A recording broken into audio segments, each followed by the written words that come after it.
Welcome back to our module on Frontiers of the Future. So in the previous session, we started to explore the concept of energetic architecture, there being a level of reality to our organizations and our collective systems that has a more subtle reality to it that we can't just see and measure with our normal understanding.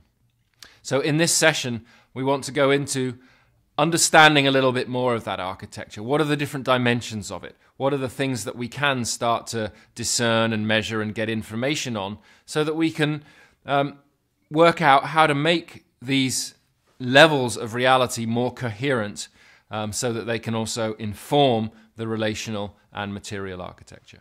So this is based on work done by the Center for Ecotherapy in the Netherlands. Over a number of years, they've developed an approach to working with large pieces of land, farms, as well as organizations.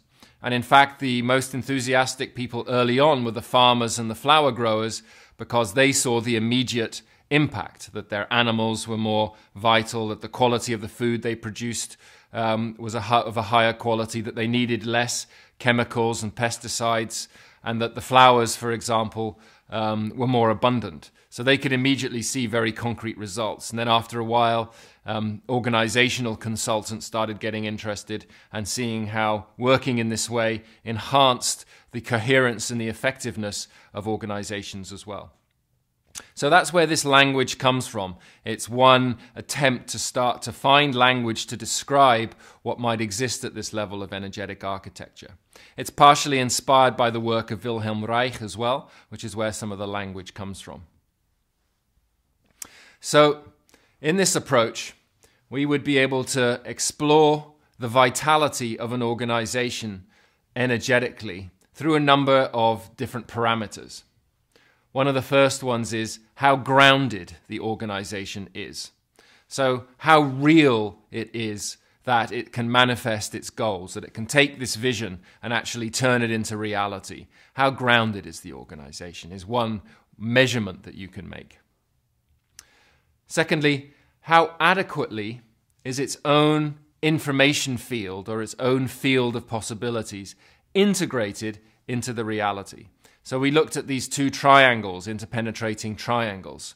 This is about how integrated those are. So we may have lots of great ideas in our organization and see all sorts of possibilities, but how organized is this system to really be able to turn those possibilities and ideas into action? If we've got loads of ideas and visions in the organization, but we're not actually able to do anything with it, then it will bring some stress into the system because we see lots of possibilities, but we're not able to actually manifest them. And often in that situation, the organization will draw energy from its people because it's seeing all these possibilities and there's a high energy of potential, but it's not actually able to organize to deliver them.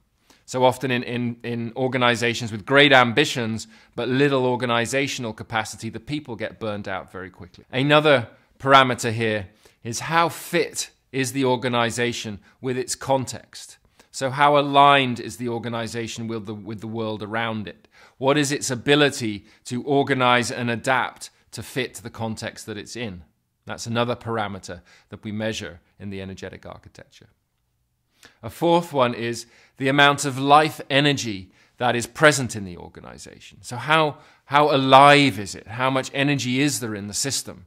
In different traditions, this has been called different things. When we were looking at more some of the personal development issues earlier on, we talked about qi, which is one culture's way of describing life energy. Wilhelm Reich named it orgone as a descriptor for that life energy. But it's basically the energy that flows through a system like the sap flowing through a tree.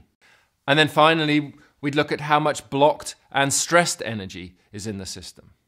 So any time that you've got a big vision and you're trying to get somewhere and there are blockages in the way to doing it, how do you begin to identify those? How much stress is created for whatever reason within the system that's in the way of us actually achieving our goals? What are the barriers that are stopping us from getting there? So we can start to get some information around that. Wilhelm Reich referred to the stress as Orenor and the blocked energy as DORD, which stands for dead ordinal. So it's when the stressed energy isn't given attention anymore and it kind of hangs around, then it starts to coagulate and become this kind of energy that pulls the whole system down, that drains the energy out of the organization. So those are other parameters that we can look at in the energetic architecture. Now, in this particular approach, these indicators are measured at 3 different levels, they describe. 3 different levels of the organization. The concept level, the contact or middle level, and the realization level. So the concept level is the dimension of the organization where the plans are made, where the ideas are generated. And you can see how vital that dimension of the organization is. The realization level at the bottom is the level of the organization where things get done. Actions are actually delivered, ideas are turned into products. It's really the work floor, you could say, of the organization. And you can get energetic information from that level. And then as those 2 levels come together, you get this middle level, which is about communication and contact. And you can look at information from that level. So that communication or contact is both internal to the organization and to the outside world. These 3 levels are quite useful lenses to look through. Because often what happens is that you have a lot of concepts or ideas at the top, and then you immediately try to communicate them out to people before you've actually built anything on the ground. And when that starts to happen, the communication doesn't really land or resonate with people because there's no body to it. It's just ideas.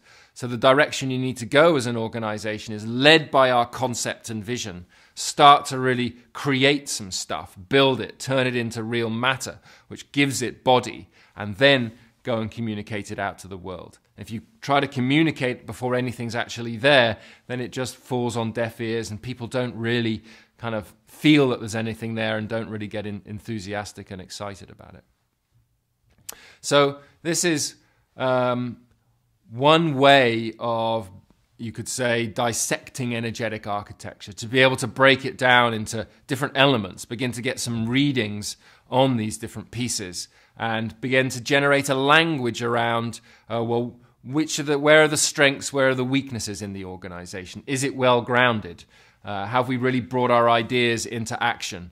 And you can, as you get that information, start to look at what's going to be a good way forward so that we can start to improve on some of those parameters. What we're going to do in the next sessions is look at some approaches that really take these concepts and turn them into a practice where you can actually work with organizations or communities or pieces of land in ways that will enhance these different indicators of the organization, creating greater coherence at the energetic level, which immediately improves the relational field and enables the organization to become more effective at the material level, really delivering the results that its ambitions describe in its vision and mission, for example.